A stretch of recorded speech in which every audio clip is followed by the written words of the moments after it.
सुप्रभात। आज हम बात करेंगे विराम चिन्ह की। पढ़ते व लिखते समय वाक्यों में रुकने के लिए लगाए गए चिन्हों को विराम चिन्ह कहते हैं। वाक्य अंत हो पूर्ण विराम, जरा रुको तो अल्प विराम, कुछ पूछो तो प्रश्न चिन्ह, कुछ बोलो तो उद्धरण चिन्ह, दो शब्द जोड़े योजक चिन्ह, छोटा कर दे लाघव चिन्ह। मुख्य रूप से हिंदी भाषा के विराम चिन्ह इस प्रकार हैं। सबसे पहले हम लेते हैं पूर्ण विराम। पूर्ण का अर्थ है पूरा और विराम का अर्थ है रुकना, अर्थात पूरा रुकना।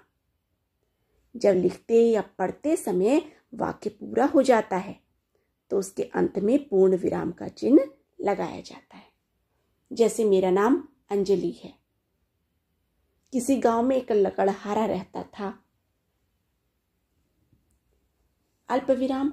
अल्प विराम में अल्प का अर्थ है थोड़ा और विराम का अर्थ है रुकना, अर्थात थोड़ा रुकना। वाक्य पढ़ते व लिखते समय अगर बीच बीच में थोड़ा रुकना पड़े तो वहां अल्प विराम का चिन्ह लगाया जाता है। जैसे आम, लीची और संतरा मुझे बहुत पसंद है। शेर, चीता, हाथी और जिराफ जंगली जानवर हैं। इसी श्रृंखला में आगे बढ़ते हैं। अब हम लेते हैं प्रश्न सूचक चिन्ह। प्रश्न सूचक का अर्थ है प्रश्न की सूचना देने वाला प्रश्न सूचक चिन्ह, और यह प्रश्न वाले वाक्यों के अंत में लगाया जाता है। जैसे तुम कहाँ जा रहे हो? तुम कल कहीं गए थे? इसके बाद हम आते हैं विस्मय आदि बोधक चिन्ह पर। विस्मय आदि बोधक का अर्थ है विस्मय के अलग अलग भावों की जानकारी देने वाला। जिन वाक्यों को पढ़ते या लिखते समय उसमें विस्मय के अलग अलग भाव जैसे घृणा, शोक, आश्चर्य, हर्ष आदि का बोध हो, वहां विस्मय आदि बोधक शब्दों के अंत में विस्मय आदि बोधक चिन्ह लगाया जाता है।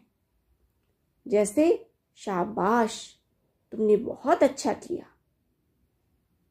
ओह, बड़ा दुख हुआ। अब हम पढ़ते हैं योजक चिन्ह। योजक चिन्ह, योजक का अर्थ है जोड़। योजक का प्रयोग, योजक जो चिन्ह है उसका प्रयोग शब्दों को जोड़ने के लिए होता है। जैसे माता पिता, भाई बहन, अभी अभी, धीरे धीरे, फूल सी, परी सी। इसी श्रृंखला में आगे है उद्धरण चिन्ह।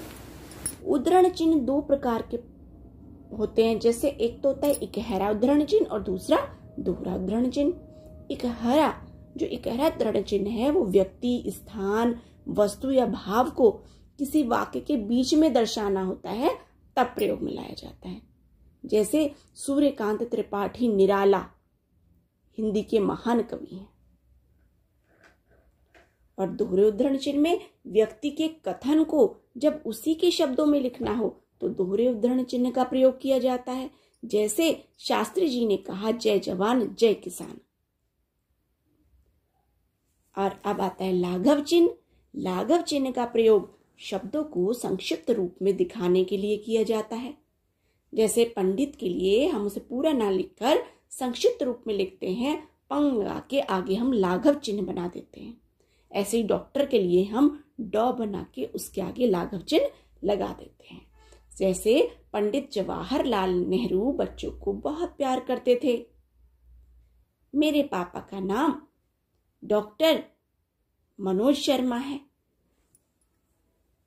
तो इस प्रकार आज हमने समझा विराम चिन्हों को। और एक बार अंत में मैं फिर आपको याद कराना चाहूंगी, वाक्य अंत हो पूर्ण विराम, जरा रुको तो अल्प विराम, कुछ पूछो तो प्रश्न चिन्ह, कुछ बोलो तो उद्धरण चिन्ह, दो शब्द जोड़े योजक चिन्ह और छोटा कर दे लाघव चिन्ह।